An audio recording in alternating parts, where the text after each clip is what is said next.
Tuturo ko po sa inyo 14 nakakaibang senyales ng sakit sa puso. Normally kasi pag sinabing sakit sa puso, ang iniisip natin, masakit lang ang dibdib, di ba? Yun ang alam nating sakit sa puso. Pero meron palang mga skin signs. Sa balat lang natin, posible makita kung may sakit sa puso. So bilang internist, cardiologist, ito po linya natin. Pakita ko muna yung mga usual signs na alam ninyo, yung mga chest pain at minsan tumataas yung sakit sa kaliwang kamay, sa neck, yan, alam niyo na yan. Minsan laging pagod, baka may heart failure, hinihimatay, mahina tibok ng puso, palpitation, irregular heartbeat, yan ang mga sign ng sakit sa puso. Pawis na pawis, malapot ng pawis, ibig sabihin mahina minsan ng puso. Hinihingal, possible din yan. Konting lakad lang, hingal na. So, ito yung mga usual na alam nyong signs, diba? Pero ngayon, meron tayong 14 na kakaibang signs. Tingnan natin yan. Number 1, pagmamanas. Okay? Pag may nagmamanas, ganyan, maraming causes. Okay? Hindi naman lahat ng pagmamanas masama. Ang pinaka hindi delikado na pagmamanas, yung dependent edema, yung mga medyo may edad na, edad 50, 60, 70, meron ng mga varicose veins, kaya sa hapon, mas manas. Pwede yon yung mga baka sales lady o security guard, lagi nakatayo, lagi nakaupo, pwede magmanas. Yun ang hindi naman delikado, tataas lang pa. Pero merong pagmamanas na mas masama. Pwedeng heart failure, mahina ang puso, kaya nagmamanas. Pwede rin kidney failure, may sira ang kidneys. Pwede rin liver failure. Okay? Pero yung liver failure, usually, tiyan muna lumalaki. Kidney failure, may manas din, pero kasama yung muka sa pamamanas. Pag heart failure, mainly paa ang nagmamanas. So, possible lang yan. Number 2, pwede nag-iiba yung kulay. Pwede mo pakita, Doc Lisa. Nag-iiba kulay ng balat. Nagbu-blue siya. Nagbu-blue, ibig sabihin kulang sa oxygen yung katawan, kulang sa oxygen yung arteries, o may barado. Ito, tingnan nyo, nagbu-blue. So, may possibility may barado yung mga blood vessels. Tawag dito cyanosis, mababa yung oxygen. Hindi natin alam bakit. Okay, titingnan, humihina ba yung puso, humihina ba yung baga. Yan, hindi po magandang sign yan. Papacheck agad sa doktor. Ito mga 14 skin signs. Ito po, Doc Lisa, pwede mo focus konti.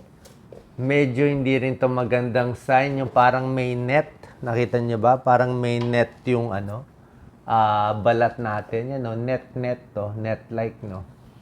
So, minsan, pwede mangyari yan pag nilalamig ka. Okay, tapos pag uminit na yung katawan mo, mawawala na. Pero minsan, parang kulang din yan ng blood supply. Pwede rin. O pwedeng may bara sa cholesterol, pwede rin yan. O bumababa yung blood pressure, pwede rin yan. Isabihin, may diferensya sa daloy ng dugo. Kaya nga yung balat, nakita nyo, nag-iiba, nag-net-net. So, kung wala naman kayo nararamdaman, di lang, lakad-lakad, exercise. Pero kung laging ganyan, papacheck tayo sa doktor. Possible blocked arteries, net-like pattern. Tawag dyan, medical term, livedo reticularis. Number 4, ito naturo ko na sa inyo dati, mga dilaw-dilaw na lumalabas sa balat. Merong dilaw-dilaw, parang taba, ayan, lumalabas sa mata, kitang-kita. O dilaw, minsan sa tuhod, lumalabas, Ang tawag dyan, santelasma, cholesterol yan, taba. Diba ang taba kulay yellow? So, pag mataas masyado cholesterol mo, triglyceride mo, pwede ito magkaroon ng ganyan sa mata. Santelasma tawag dyan, medical term. Pag sa katawan naman, lumabas sa balat, santoma ang tawag dyan. So, kailangan, minsan sa kamay daw lumalabas, sa tuhod, sa likod ng tuhod, dito sa paligid ng mata. Mahirap siya matanggal. Minsan sa dermatologist, sasabihin nila, ilagyan mo na lang ng makeup. Pero dapat pa-check mo cholesterol mo. Pa-check din kung may sakit sa puso. Kasi super high cholesterol para lumabas na yung taba sa balat. So, hindi lang puso na babalot sa taba, hindi lang liver, fatty liver, nababalot sa taba. Hindi lang tiyan, lumalaki sa taba, pati pala sa balat, lumalabas na yung taba. Ito medyo iba to. May bump sa katawan. Okay? Eruptive xanthomatosis. Pero makikita nyo, yung bump niya may dilaw-dilaw. Oh. Ayan, oh, may wax. So, may dilaw-dilaw sa dulo ng bump. Hindi lang siya rash na mapula-pula. Meron siyang dilaw-dilaw-dilaw. Ibig sabihin, may taba din dyan. So, pwede ring high cholesterol to, high cholesterol or diabetes. Okay, check mo cholesterol level, triglyceride level. Kung mataas, gagamutin kasi lumabas din sa balat. Okay, pero ito, iba itsura. Yung kanina, itsura, ganyan, sambuo eh. Ito, hiwalay-hiwalay. Ito po, yung lagi ko tinuturo, clubbing. Okay? Clubbing, pakita natin, Doc Lisa, kumakapal yung daliri. Ayan, kumakapal. Bumababa. Ito yung normal angle ng daliri natin. Yan, may angle.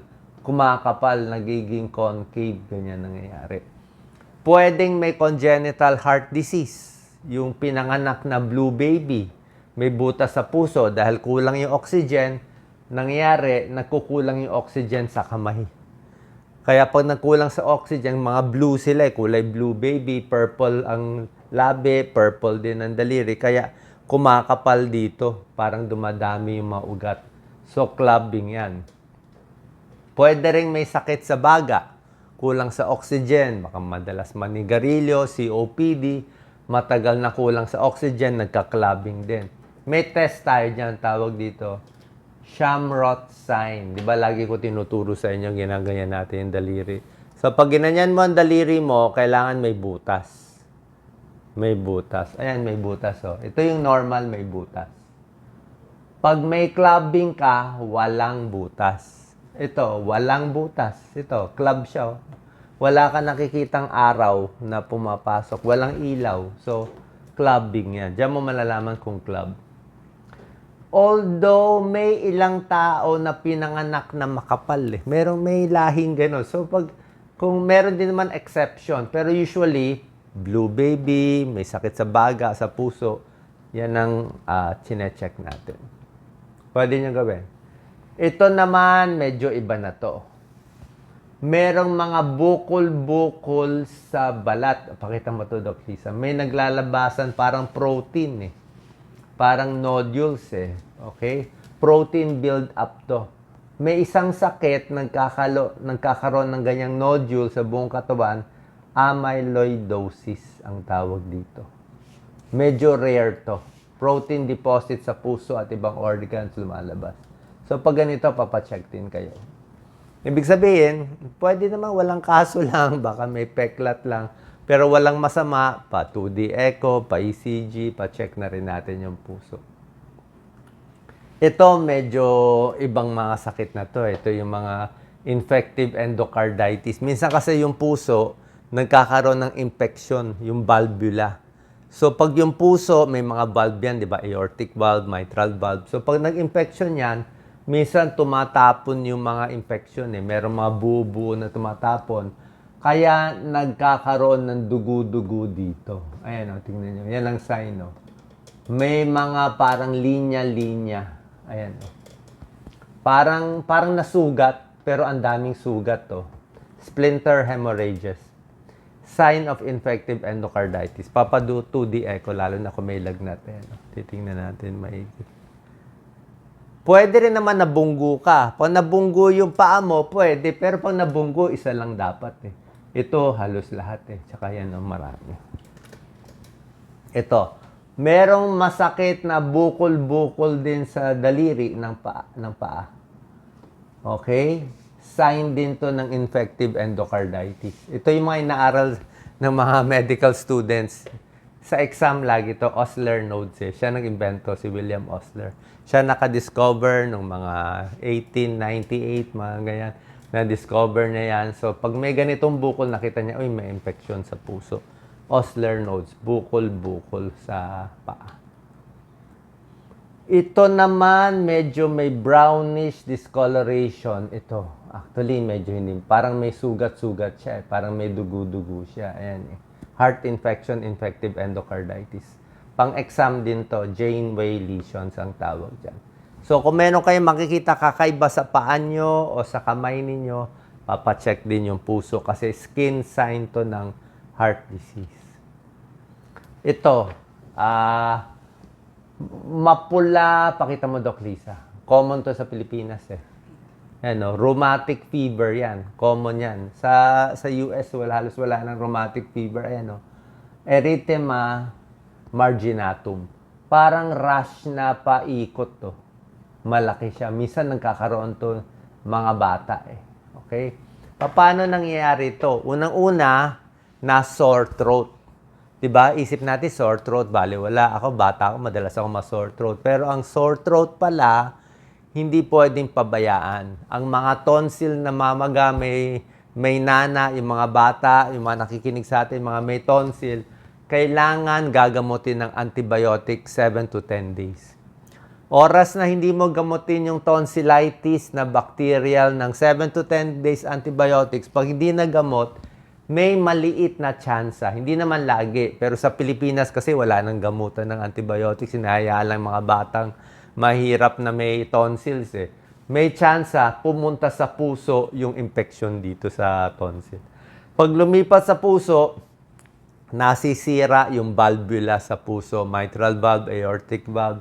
Pag nasira yan, heart failure na yung bata, o operahan na yung bata, pipila na sa heart center hanggang hirap na lumaki.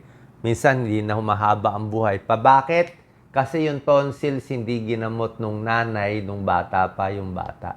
Hindi nabigyan ng antibiotic. Nagka-rheumatic fever, naging rheumatic heart disease, ito yung isang sign niya. Naglalabas sa balat. Erythema marginatum. May lagnat, masakit ang arthritis, bata pa, sumasakit ang kasukasuan, may lagnat at may ganitong lumalabas. Rheumatic fever.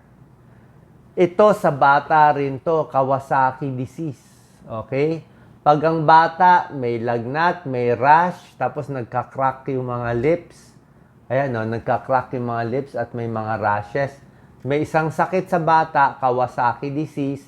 Usually, tinatamaan 6 months to 5 years old. Pwede mas matanda konti. Ano problema sa Kawasaki disease? Itong Kawasaki, maraming viral infection ng bata eh. Pero itong nakakainis na sakit na Kawasaki disease, ang salbahe dito, pwede niya sirain yung ugat sa puso, yung mga artery. Biro mo, isang viral infection lang sa bata, edad 5 years old, sinira na niya yung mga artery. Yung pang ito yung pang bypass, pang angioplasty, para to sa matandang naninigarilyo, high blood. Pero ito, 5 years old pa lang, sinira na niya. Marami ako nakitang ganyan eh, na yung puso, bara-bara-bara na. So, bata pa, 5 years old, parang may bara na siya sa puso dahil dito sa sakit na to, sa infection na to. Ito isang sintomas. May rashes, nagda-dry, nagka-crack-crack. Kaya kailangan pa-check sa doktor. Ito, isang sign, naturo ko na dati. Earlobe crease. Yan, tingnan nyo yung tenga nyo. Ako tuloy, parang may linya ata tenga ko eh. Oras na magkalinya, tawag nila Frank sign. Usually sa may edad, basta may linyang ganyan, hindi yung palakihan ng tenga, yung may linya, may line. Nakita nila parang mas mataas ang sakit sa puso, chance na may earlobe crease. Anong explanation? Actually, ang isang theory is parang yung mga tissues ng katawan mas nagiging marupok. Kaya nagkakalinya. Parang hindi na siya ganun ka-pliable yung mga tissue natin dito, kaya nagkakalinya. Kaya pati yung puso humihina, usually sa elderly.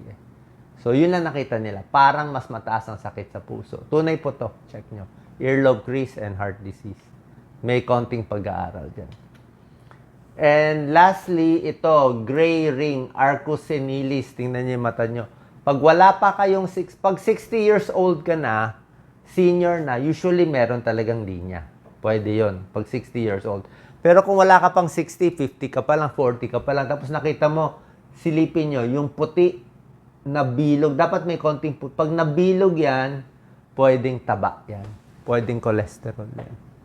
So, mga high cholesterol, higher risk of heart disease, meron din ganyang Arcus senilis. Okay, sana nakatulong po to.